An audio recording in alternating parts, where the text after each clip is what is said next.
Emil once again. Today I bring to you something that I've been trying to do for a long time, and then I put it away. That is the engine guard. I got the engine guard very early, but I also wanted some kind of protection because this engine guard is not fully securing this. So if the bike falls and there's a uneven surface, so there's a huge gap right in the middle. And that's why I wanted to have some sort of a guard, which I ordered. I've had it for a while. When first time I tried to put in, it did not have enough, because this is a different company, and though it did not have enough clearance with this crash bar. Right now I basically loosened the bolts up. So today I'm trying to do is I'm going to install this again.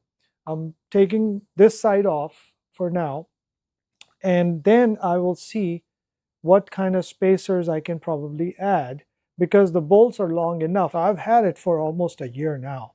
I just gave up. Think I'm going to give it one more shot. So let's see how it works out. Or to save it properly. So there's a washer, and then this big huge spacer on this side. Now I think it will allow me to slide this in.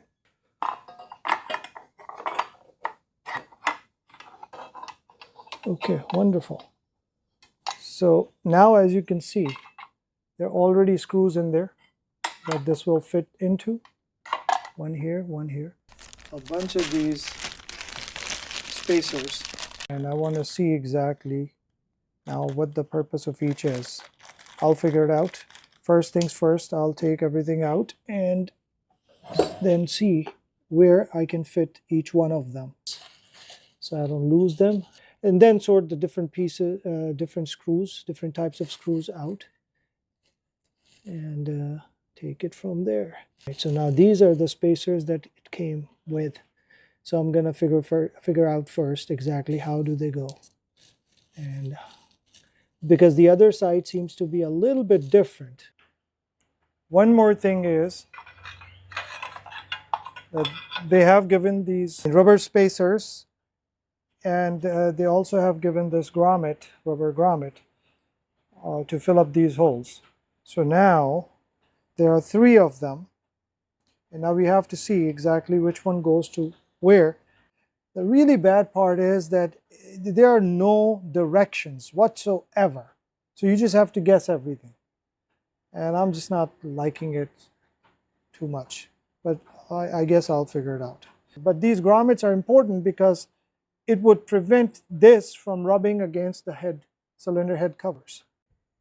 This round thing, so far what I've discovered is they have 2 of these, and there's a nut over here that goes inside the head. So just make sure, because this has a seal and it prevents oil from spilling out when everything is in motion. So this will go on top of that screw, and that's why, you just bolt it up. I put this washer because I don't understand. They didn't give any washers for these small screws over here, but so small, and the hole was just barely enough to keep it from slipping in. This is how it ended up being settled, and now I was able to tighten this. I haven't fully tightened yet, and this one. And I'm gonna try, because now there's a much larger gap over here, even though this one aligned too pretty much. So I'll see if I can space it out, and somehow this was the original bolt that came out of it. So if I can reach it, then it'll settle.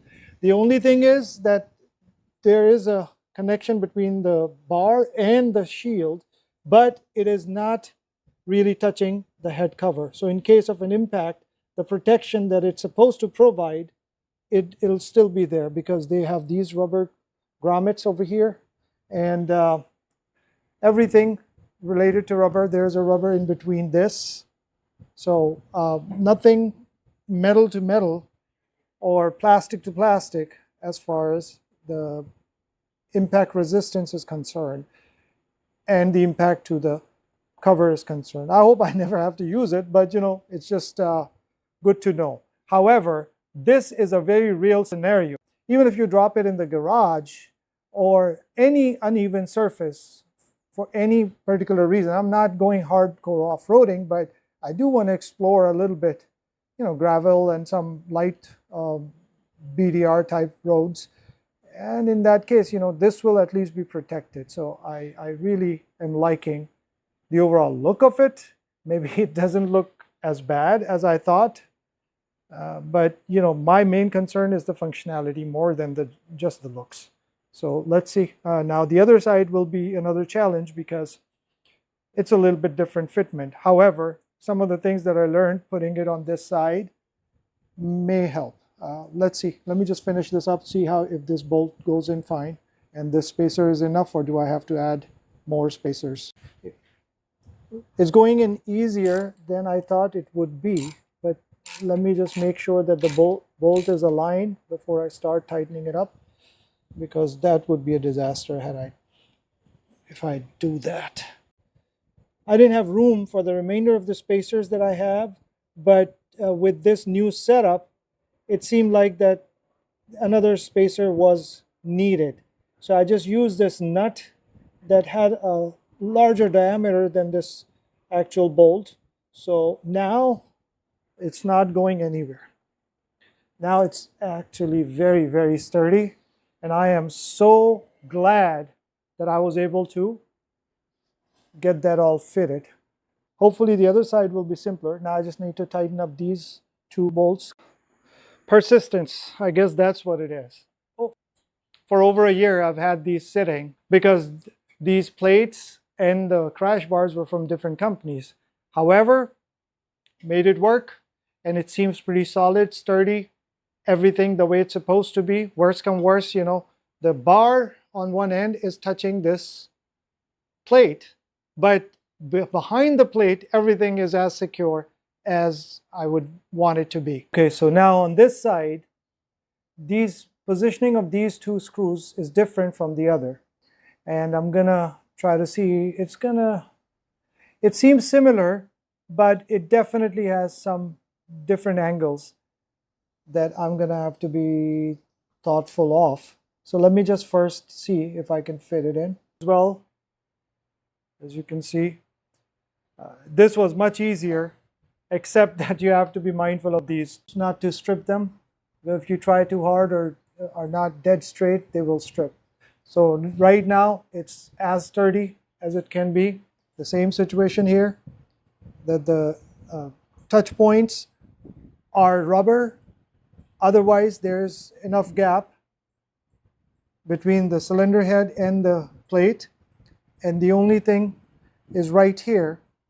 If you can see, I don't know, the light is low now. So this part of the crash bar is touching the plate, which is fine. And then over here as well, there's a touch point, but it's barely touching. So overall gaps are fine. The cylinder head is secure. And hopefully, it'll do the job. The only thing is, every time you put something like that, you go to the BMW dealer for service, they're going to have to take it apart. But, for protection that it needs, no matter how good the Boxer layout is, it has its deficiencies. And one of them is that they are so far out that in case of a fall, that's the first thing that takes a hit. There you go. It's done, both sides. And it's doing a fine job protecting. I already showed that the gaps and everything is just the way I would like it.